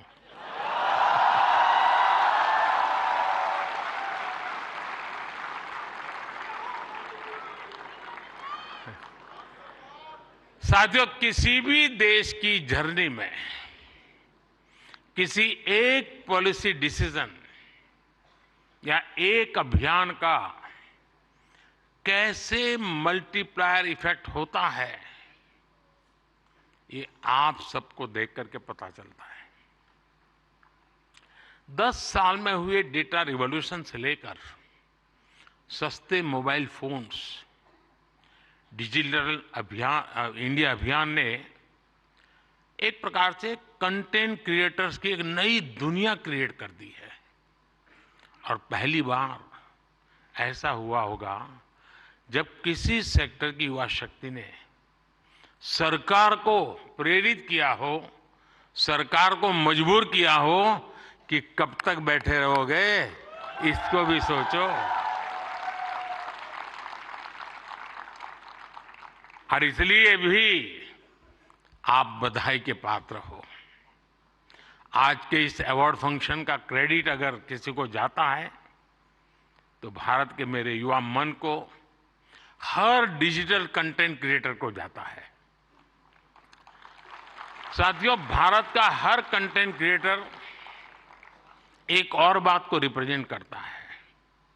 हमारे युवाओं को अगर सही दिशा मिले तो वो क्या कुछ नहीं कर सकते हैं।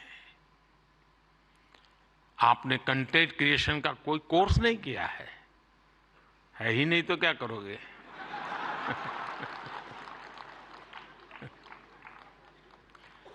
पढ़ाई के टाइम करियर सेलेक्ट करते हुए ये सोचा भी नहीं होगा कि हम कंटेंट क्रिएटर जैसा कुछ बनेंगे, लेकिन अपने भविष्य को पहचाना, फ्यूचर को देखा और ज्यादातर लोगों ने वन मैन आर्मी की तरह काम शुरू कर दिया। अब ये श्रद्धा को देखिए, खुद अपना मोबाइल लेकर के बैठ जाती है। अपने प्रोजेक्ट में आप ही राइटर, आप ही डायरेक्टर, आप ही प्रोड्यूसर, आप ही एडिटर, यानी आपको ही सब कुछ करना होता है। यानी एक प्रकार से इतनी टैलेंट एक जगह पे जमा हो जाए और फिर वो जब प्रकट हो तो उसका सामर्थ्य कितना हो सकता है अंदाज लगा सकते हैं। आपने आइडियाज गढ़े, इनोवेशन किए और उन्हें स्क्रीन पर जीवंत बनाया। आपने दुनिया को न केवल अपनी क्षमता से परिचित करवाया बल्कि लोगों को दुनिया भी दिखाई। आपने जो हिम्मत दिखाई उसी के कारण आज आप सब यहां पहुंचे हैं और देश बड़ी आशा के साथ आपको देख रहा है। आपका कंटेंट आज पूरे भारत में जबरदस्त इंपैक्ट क्रिएट कर रहा है। आप एक तरह से इंटरनेट के एमवीपी,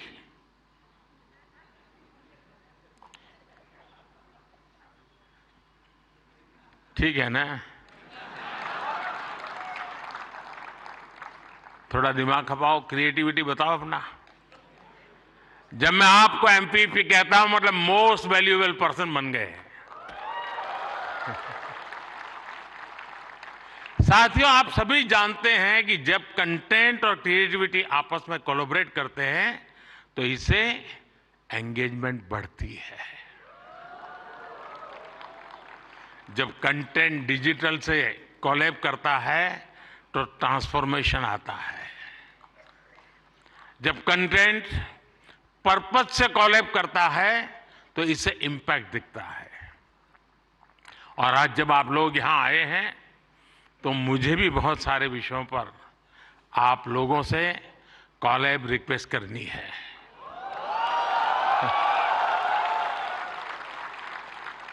साथियों, एक जमाने में हम छोटी से छोटी दुकानों पर लिखा देखते थे कि यहां बहुत टेस्टी फूड मिलता है, ऐसा देखते थे ना।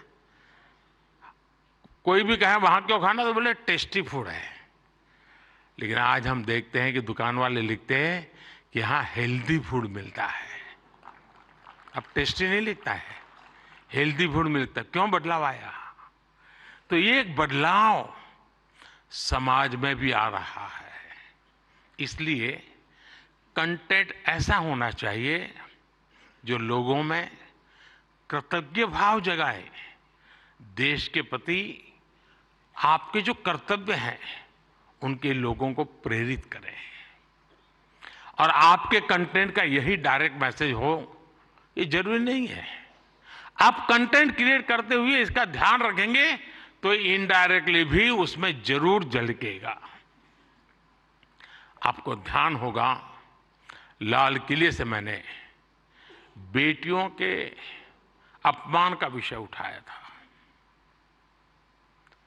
एक बार मैंने ये भी कहा था कि आप बेटी शाम को घर आती है तो पूछते हैं क्यों देर से आई, कहां गई थी, क्यों जल्दी घर नहीं आई। मैंने लाल किले से पूछा था कि मुझे कोई तो माँ बाप बताओ जो अपने बेटे को पूछते हो कि तुम देर से क्यों आ रहे हो, कहां गए थे। बेटी को सब पूछते हैं, बेटे को कोई नहीं पूछता है। मैं कंटेंट क्रिएटर से कहता हूं इस बात को आगे कैसे बढ़ाएं, एक माहौल कैसे बनाएं। समान जिम्मेवारी होनी चाहिए। बेटी देर से आए तो भूकंप हो जाए और बेटा देर से आए, बेटा खाना तो खाया था ना, क्यों भाई। कहने का मेरा मतलब है साथियों कि हमने समाज के साथ जुड़ना है और इस भावना को घर घर पहुंचाने में आप जैसे साथी बहुत अच्छे ढंग से इसको कर सकते हैं। देखिए, आज महिला दिवस पर आप इस संकल्प को फिर दोहरा सकते हैं। हमारे देश की नारी शक्ति का सामर्थ्य कितना ज्यादा है, वो भी आपके कंटेंट का हिस्सा, प्रमुख हिस्सा हो सकता है। मैं जरूर दावे से कहता हूं जी, आप में से कोई थोड़ा क्रिएटिव माइंड के साथ सुबह से रात तक माँ क्या करती है उसी को थोड़ा रिकॉर्ड करके उसको एडिट करके रखें। देखने वाले उस परिवार के बच्चे चौंक जाएंगे, अच्छा माँ इतना काम करती है। एक साथ करती हैं, यानी आपके पास एक ताकत है, आप इसको ऐसे प्रस्तुत कर सकते हैं। उसी प्रकार से जैसे गांव की जो जिंदगी है, आपने देखा होगा इकोनॉमिक एक्टिविटी में गांव की महिलाएं बहुत बड़ी मात्रा में जुड़ी हुई थी। ये वेस्टर्न लोगों की जो सोच है ना कि भारत में वर्किंग वुमेन नहीं है, अरे भाई वर्किंग वुमेन छोड़, भारत में महिला है तभी तो संसार चल पा रहा है जी।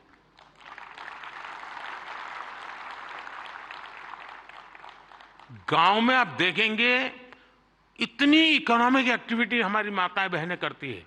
अगर ट्राइबल बेल्ट में जाएंगे, पहाड़ों में जाएंगे तो आपको मैक्सिमम इकोनॉमिक एक्टिविटी हमारी माताएं बहनें करती हैं जी। और इसलिए हमारी क्रिएटिविटी के द्वारा हम ये जो गलत परसेप्शन बने हैं ना, बड़े आसानी से बदल सकते हैं, हकीकतों के आधार पर बदल सकते हैं। और मैं मानता हूं हम इसको करना चाहिए। अगर एक दिन की जीवन की सिर्फ साइकिल को हम दिखाएं तो पता चलेगा कि हमारे यहाँ पशुपालक हो, किसान महिला हो, मजदूरी करने वाली महिला हो, कैसे काम करती, कितनी मेहनत करती है। साथियों, स्वच्छ भारत की सफलता से आप सभी परिचित हैं और आपने उसमें सहयोग भी किया है, लेकिन ये तो निरंतर चलने वाला जन आंदोलन है। कहीं पर भी कोई सफाई की अच्छी चीज आती है, अब जैसे मैंने अभी एक रील देखा, कोई टाइगर पानी पीने जा रहा है और उसमें प्लास्टिक की बोतल देखता है तो टाइगर मुंह से प्लास्टिक का बोतल उठाता है और कहीं पर जगह पे छोड़ने के लिए चला जा रहा है। अब इसका मतलब मोदी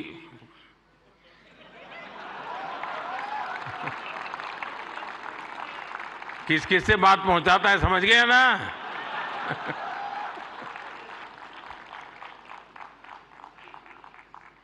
अब उसके माध्यम से आप भी पहुंचा सकते हैं और इसलिए आप इस विषय पर भी लगातार कुछ न कुछ जरूर करते रहिए। एक अहम विषय भी मैं आपसे स्पर्श करना चाहता हूं दोस्तों। ये छोटी छोटी चीजें जो मेरे मन को छूती है, मेरा मन करता है कि क्रिएटिव माइंड के लोग हैं तो शायद मैं मन खोल करके बातें भी कर सकता हूं। मैं भाषण नहीं कर रहा मुझे। जैसे मेंटल हेल्थ, ये बहुत ही छूने वाला विषय जी। और वैसे तो डिजिटल प्लेटफॉर्म पर काफी कंटेंट हंसी मजाक से जुड़ा होता है, लेकिन कई अन्य गंभीर विषय भी होते हैं। मैं देखता हूं मेंटल हेल्थ को लेकर, बहुत बधाई हो आपको, बहुत बधाई हो, बहुत बधाई हो, बहुत बधाई हो। मैं नहीं कह रहा हूं नहीं बनाते हैं, मैंने बोला ही नहीं है जी, मैं ऐसी गलती नहीं कर सकता हूं। मुझे मेरे देश के टैलेंट पे भरोसा है, मुझे मेरे देश के लोगों की संवेदनशीलता मुझसे जरा भी कम नहीं है।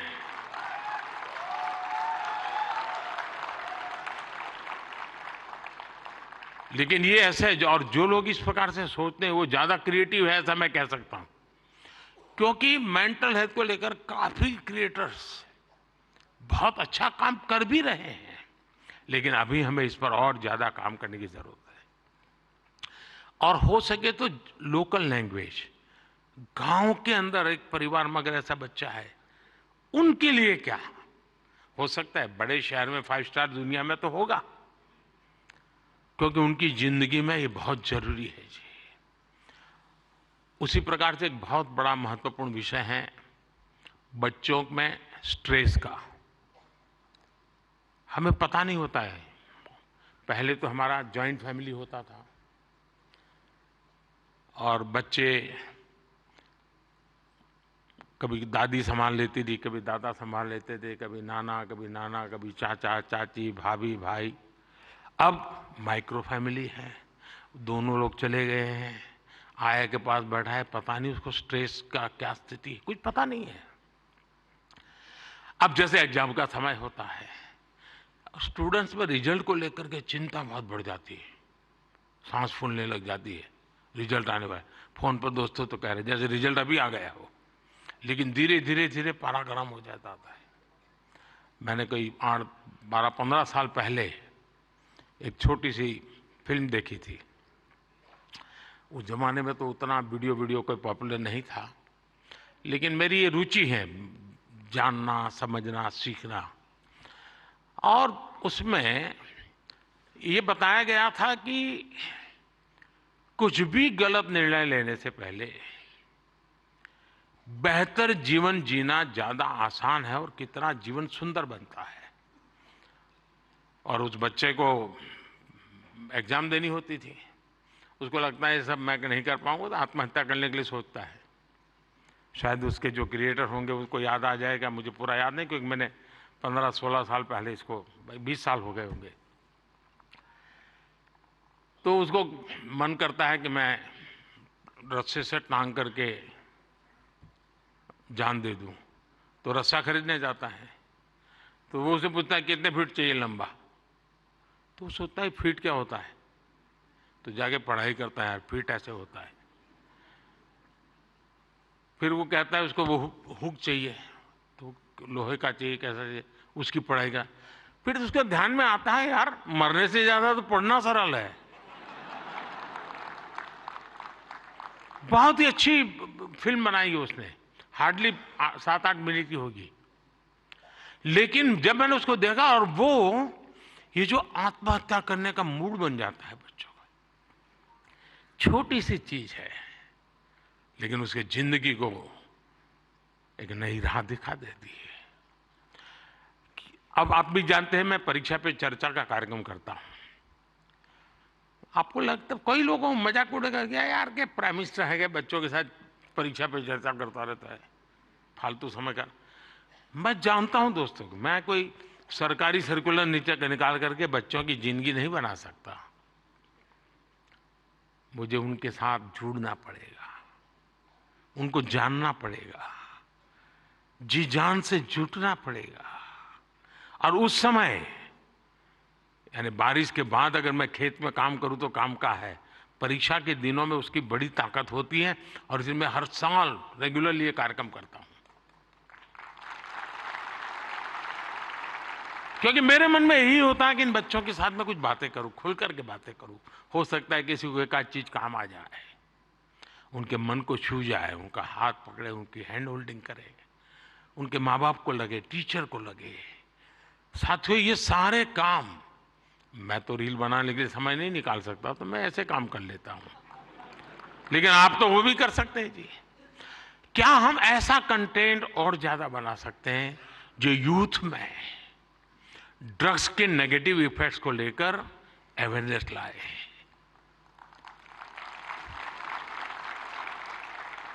हम बिल्कुल दावे से क्रिएटिव वे में समझा सकते हैं कि drugs is not a cool for youth. वरना क्या है यार, कूल हॉस्टल में बैठे हैं, कूल। साथियों, इसमें बहुत बड़ा, और आप लोग हैं बड़े, क्योंकि आप उनके साथ जुड़ सकते हैं, उनकी भाषा में बात कर सकते हैं। साथियों, अगले कुछ दिनों में लोकसभा के चुनाव होने जा रहे हैं। आप ये मत सोचिए कि आज का ये इवेंट इसके लिए है।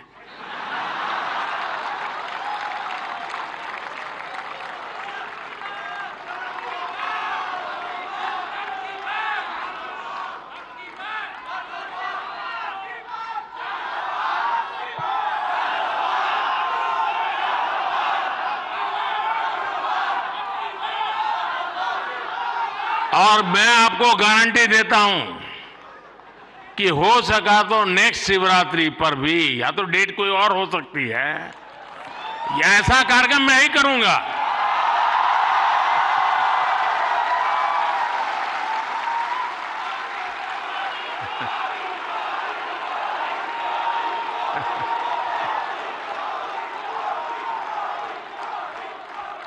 लेकिन मैं लोकसभा चुनाव का विषय उस अर्थ में नहीं लाया हूं, क्योंकि मुझे भरोसा है मुझसे ज्यादा मेरे लिए आप मरते हैं।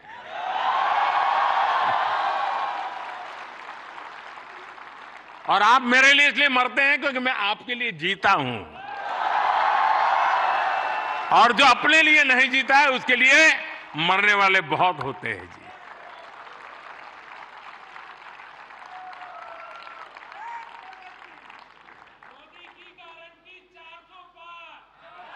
वो मोदी की गारंटी नहीं है, 140 करोड़ देशवासियों की गारंटी है।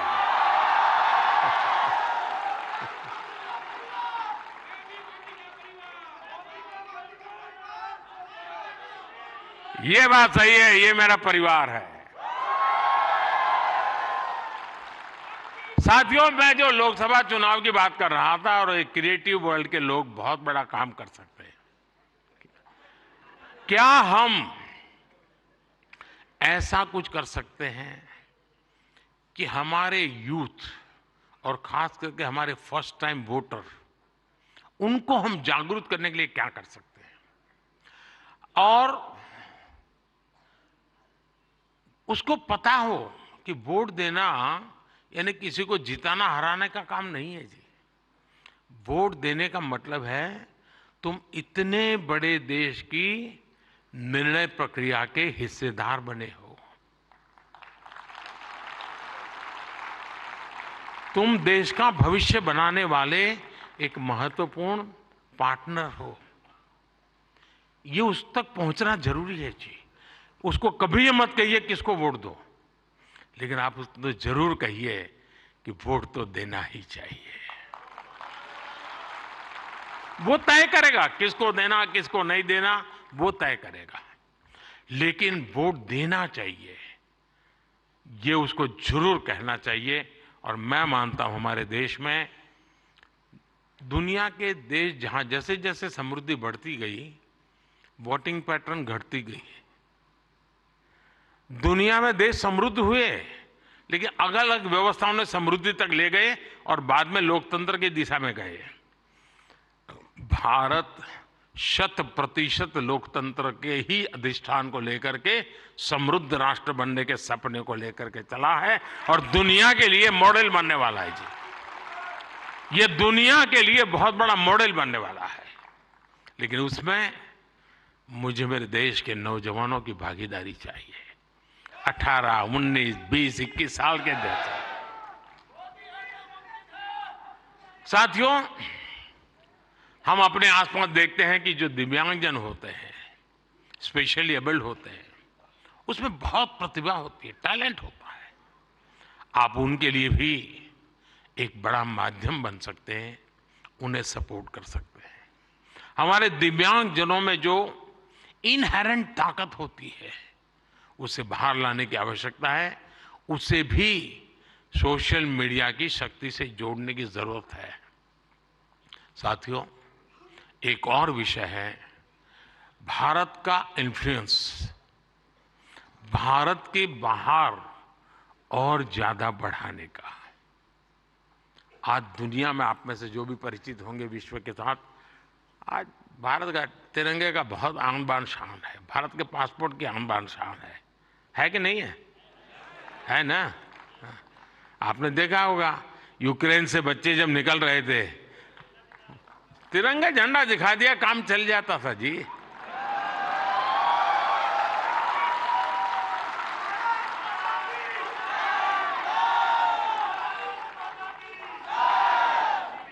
ये सामर्थ्य ऐसे ही नहीं आया है दोस्तों, ये सामर्थ्य ऐसा ही नहीं आया है। इसके पीछे एक मिशन बोर्ड में तपस्या की गई है। दुनिया में आज वातावरण बदला है, लेकिन उसको और अधिक आज भी दुनिया में कुछ परसेप्शन ऐसे ही है हमारे लिए। हम उसको बदल सकते हैं क्या? और मैं मानता हूं, मुझे याद है मैं एक बार किसी एक देश में गया था, तो एक इंटरप्रेटर मेरे साथ था। तो परिचय वो कंप्यूटर इंजीनियर था, तो उस सरकार में काम करता था। तो मेरी मदद की उसने, 3-4 दिन मेरे साथ था वो, तो परिचय हो गया। तो आखिर में उसने कहा, साहब आपको बुरा न लगे तो एक सवाल पूछना चाहता हूँ। मैंने कहा क्या? नहीं साहब, आपको बुरा नहीं लगेगा ना? मैं कहा नहीं ये दोस्त, 3-4 दिन से आप देख रहे हो, बुरा लगने का सवाल नहीं, आप जरूर पूछिए। नहीं रहने दो साहब, नहीं पूछता हूँ। नहीं, मैंने कहा पूछो यार। उसने कहा साहब, क्या अभी भी आपके देश में सांप सपेरे जादू टोना यही होता है क्या? ये मुझे पूछा गया सवाल था जी। मैंने कहा देख दोस्त, हमारे लोग तो उस जमाने में तो बड़े ताकतवर थे, तो सांप बाप उनके लिए बड़ा बाएं हाथ का खेल था। अब मैंने कहा हमारी ताकत बहुत कम हो गई है, और धीरे धीरे करके मैंने कहा वो माउस पे आ गए हैं। लेकिन मैंने कहा वो माउस से पूरी दुनिया को हिलाते हैं। साथियों, मेरे देश का ये जो सामर्थ्य है ना, इस सामर्थ्य को हम आज अगर विदेश में बैठे किसी शख्स को, मैं समझता हूं हमारे सामर्थ्य से आकर्षित करें, उनको लाने की दिशा में हमारा काम हो, हम अपने कंटेंट को ऐसा क्रिएट कर सकते हैं। आप पूरी दुनिया में भारत के डिजिटल एम्बेसडर्स हैं दोस्तों, और मैं मानता हूं ये बहुत बड़ी ताकत है। आप फ्रिक्शन ऑफ सेकंड दुनिया में पहुंच सकते हैं। आप वोकल फॉर लोकल के ब्रांड एम्बेसडर्स हैं। मैं कल श्रीनगर में गया था, तो एक नौजवान से मेरी बातचीत हो रही थी।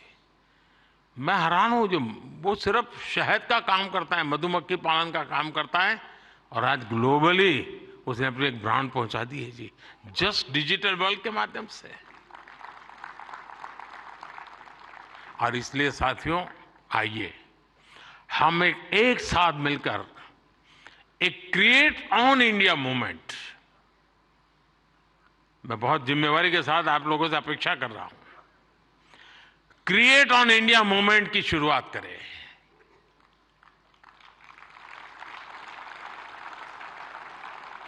हम भारत से जुड़ी स्टोरीज को, भारत की संस्कृति को, भारत के हेरिटेज और ट्रेडिशंस को पूरी दुनिया से शेयर करें। हम भारत की अपनी स्टोरी सबको सुनाएं। Let us create on India, I create for the world. आप ऐसा कंटेंट क्रिएट करिए जो आपके साथ ही आपके देश, हम सबका देश, भारत को भी ज्यादा से ज्यादा लाइक्स दे। और इसके लिए हमें ग्लोबल ऑडियंस को भी एंगेज करना होगा, दुनिया की यूनिवर्सिटीज के साथ, दुनिया के नौजवानों के साथ जुड़ना होगा। आज पूरी दुनिया में लोग भारत के बारे में जानना चाहते हैं। आप में से कई लोग विदेशी भाषा को जानते हैं, नहीं जानते होंगे तो आपको एआई की मदद से काम हो सकता है। कुछ लोग सीख भी सकते हैं। आप ज्यादा से ज्यादा यूएन लैंग्वेज में, जर्मन, फ्रेंच, स्पेनिश जैसे लैंग्वेज में कंटेंट बनाएंगे तो आपकी और भारत की भी रीच बढ़ेगी। हमारे अड़ोस पड़ोस के देश हैं, उनकी भाषाओं में हम कुछ करें, हमारी एक अलग पहचान बनेगी। और आपने देखा होगा पिछले दिनों बड़ा महत्वपूर्ण डिसीजन हमने लिया है। मैं भी कुछ दिन पहले बिल गेट्स के साथ गप्पे मार रहा था, तो ऐसे ही एआई वगैरह सारे विषयों पे बहुत चर्चा निकली। कभी उसके विषय में जरूर आपको पता चलेगा। लेकिन हमने अभी कल ही एक डिसीजन लिया है। हम एआई मिशन को, और मैं मानता हूं दुनिया देख रही है कि भारत एआई में क्या काम करेगा, क्योंकि भारत लीड करेगा, मान के चलिए दोस्तों, क्योंकि मैं आपके भरोसे बोल रहा हूं। उसी प्रकार से आपने देखा होगा सेमीकंडक्टर, जिस प्रकार से भारत सेमीकंडक्टर की दुनिया में आगे बढ़ रहा है, और मैं बताता हूं कि हम 2G 4G वगैरह में बहुत पीछे रह गए, 5G में हमने लीड कर लिया। वैसा ही हम बहुत तेजी से सेमीकंडक्टर की दुनिया में, हम दुनिया में अपनी जगह बना लेंगे दोस्तों, और देखते ही देखते हम छा जाएंगे। और ये मोदी के कारण नहीं, मेरे देश के नौजवानों के कारण, मेरे देश के टैलेंट के कारण। इतना सामर्थ्य है। मोदी तो सिर्फ अवसर देता है, रास्ते से कांटे हटा देता है, ताकि मेरा देश का नौजवान तेज गति से आगे बढ़ चले। और इसलिए मैं चाहता हूं, जैसे हमारे पड़ोस के देश हैं, उनकी भाषाएं, उनके साथ उनकी सोच समझ के अनुकूल हम जितनी चीजें पहुंचाएंगे, मैं समझता हूं हमारा नाता और जुड़ेगा। हमें अपना विस्तार करना है, अपना प्रभाव पैदा करना है दोस्तों, और ये क्रिएटिव वर्ल्ड बहुत अच्छी तरह कर सकता है। और एआई की ताकत आप जानते हैं, आजकल देखा होगा, मैं अभी जो आपसे बात कर रहा हूं, कुछ ही समय में वो आपको हिंदुस्तान की 8-10 लैंग्वेजेज में ये मेरी सारी बातें आपको मिल जाएगी, क्योंकि मैं एआई का उपयोग करता हूं। आपके साथ अगर यहां आते जाते मेरा फोटो निकल गया, तो आप एआई के माध्यम से वो फोटो अपनी कलेक्ट कर सकते हैं। नमो ऐप पर जाएंगे, फोटो बूथ पे चले जाएंगे, आराम से आपको मिल जाएगी मेरी फोटो। आज से 5 साल पहले कहीं मिल गए होंगे, एक कोने में मुझे देख रहे, आपकी एक आंख फोटो में आई है, तो भी वो आपको खींच करके ले आएगा वहां। ये एआई की ताकत है, हमारे देश के नौजवानों की ताकत है। और इसलिए मैं कहता हूं सबको कि भारत के पास ये सामर्थ्य है, हम इस सामर्थ्य को लेकर के आगे जाना चाहते हैं, और नेशनल इंटरनेशनल लेवल पर भारत की एक छवि नई ऊंचाई पर ले जाने का काम हम अपनी इस क्रिएटिविटी से कर सकते हैं। एक फूड क्रिएटर किसी को मुंबई के बड़ा पाव की मशहूर दुकान तक पहुंचा सकता है। एक फैशन डिजाइनर दुनिया भर को ये बता सकता है कि भारत के कलाकारों की खूबी क्या होती है। एक टेक क्रिएटर पूरी दुनिया को बता सकता है कि मेक इन इंडिया से हम क्या बना रहे हैं और भारत में इनोवेशन कैसे बढ़ रहा है। एक गांव में बैठा ट्रैवल ब्लॉगर भी विदेश में बैठे किसी व्यक्ति को अपने वीडियो से हिंदुस्तान की यात्रा के लिए मोटिवेट कर सकता है। हमारे भारत में तो इतने अलग अलग तरह के मेले होते हैं, हर एक पर्व में अपनी एक स्टोरी होती है और दुनिया उसे जानना चाहती है। जो लोग भारत को जानना चाहते हैं, भारत के कोने कोने को जानना चाहते हैं, उनकी भी आप बहुत मदद कर सकते हैं। साथियों, इन सारे प्रयासों में आपकी स्टाइल, आपका प्रेजेंटेशन, आपका प्रोडक्ट, आपके फैक्ट्स, अगर मैं मानता हूं हकीकतों विषय में कॉम्प्रोमाइज कभी मत कीजिए। आप देखिए, एक यूनिक अंदाज में आप जाएंगे। अब देखिए, आर्टिफैक्ट्स तो बहुत होते हैं, आर्कियोलॉजी वाले ने बहुत चीजें निकाली होती है, लेकिन जो म्यूजियोलॉजी जानता है ना, वो जब उसको बनाता है, रखता है, तो हम उस युग में पहुंच जाते हैं। 300 साल पुरानी चीज देखते हैं तो लगता है कि मैं उस समय जी रहा हूं। क्रिएटिविटी की ये ताकत होती है दोस्तों। और मैं चाहता हूं कि मेरे देश के भीतर वो क्रिएटिविटी है जो मेरे देश का भाग्य बदलने के लिए एक बहुत बड़ा कैटलिक एजेंट बन सकता है। और इसी भावना से मैं आज आप सबको मिला, आप सबको बुलाया। आप बहुत ही कम नोटिस से आए, आपने कुछ करके दिखाया है। जूरी को भी मैं बधाई देता हूं, क्योंकि 1.5-2 लाख लोगों की एक एक बारीकी को पहुंचाना बड़ा कठिन काम है। लेकिन आने वाले दिनों में ये काम और अधिक अच्छे ढंग से, अधिक साइंटिफिक ढंग से हम कर पाएंगे। मैं फिर एक बार आप सबको बहुत बहुत शुभकामनाएं देता हूं। बहुत बहुत धन्यवाद।